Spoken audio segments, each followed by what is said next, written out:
Well, good Monday morning. Welcome back. My name is Don K. Preston. I am the president of Preterist Research Institute of Ardmore, Oklahoma. And again, this is what I call my morning musings. Got a great cup of coffee, actually about my third, and hope your day is starting out great. Hope you have a great week. I'm sharing with you some thoughts on ethics and eschatology. The most common, maybe not the most, but one of the most common objections that I hear to covenant eschatology, the fulfilled view of eschatology, is that, well, if you say that the Lord came in AD 70, if the end of the age came in AD 70, then there's no ground for ethical living. The New Testament writers urged people to live righteous and holy lives in light of the coming of the Lord. Well, that's very, very true. But does it necessarily follow? Does it even logically follow that, well, okay, if the Lord came, there is no more ethical conduct? I believe there's a really, really fundamental and major false assumption being made here. And it is the coming of the Lord ends history. No, it doesn't. Now, let me illustrate it like this. I don't know of anyone that would teach that the arrival of the kingdom would negate, make unnecessary ethical or moral living.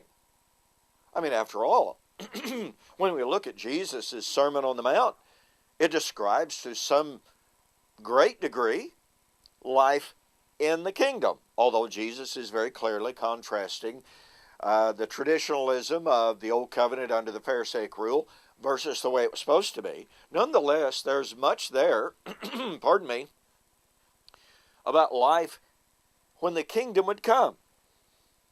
Now, those who say, well, look at it, Preston, pardon me, the New Testament scriptures talk about the Lord is coming. Be holy. Well, that means when the Lord would come, that moral mandate fails. Well, let's turn that around. Would that mean that when the kingdom came, morality is negated? After all, John and Jesus both said, repent, for the kingdom of heaven is at hand, or more literally, has drawn near.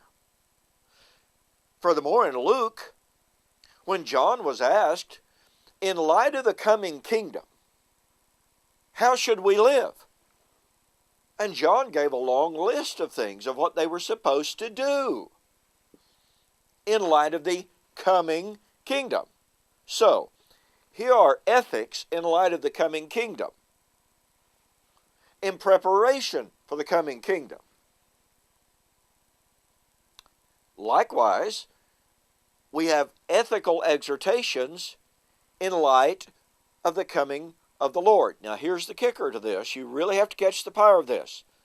The coming of the kingdom and the coming of the Lord are synchronous. We might even say, to a great extent, synonymous events. So, if ethical conduct in light of the coming of the kingdom simply meant to live a certain way in preparation for life in the kingdom, then, since the coming of the kingdom and the coming of the Lord are synonymous events, Matthew 25:31, when the Son of Man shall come in his glory, then shall he sit on the throne. Okay? Kingdom, parousia, same time events. So once again,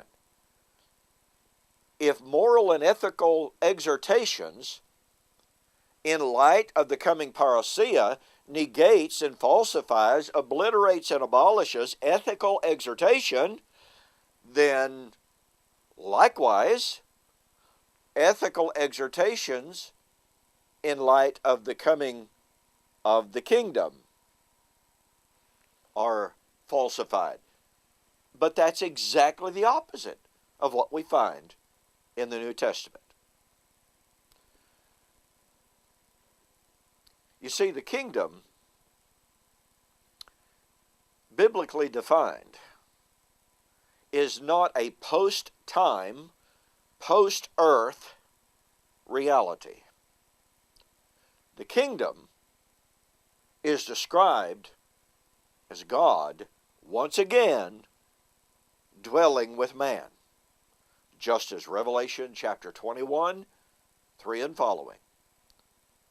I saw the new heaven and new earth, saw the new Jerusalem coming down from God out of heaven, and a loud voice saying, the tabernacle of God is with man. So once again, ethical exhortations in light of the coming of the kingdom were preparatory. Here's the way you should live in light of the fact that the kingdom, which demands this kind of living, will be constituted. Likewise, since the coming of the Lord and the coming of the kingdom are synchronous and synonymous events, that means ethical exhortations in light of the coming of the kingdom demanded ethics. Therefore, ethical exhortations in light of the coming of the Lord likewise demanded and demands ethical conduct, moral living, because once the kingdom came, life inside that kingdom was to be a life of righteousness and holiness. Life post-parousia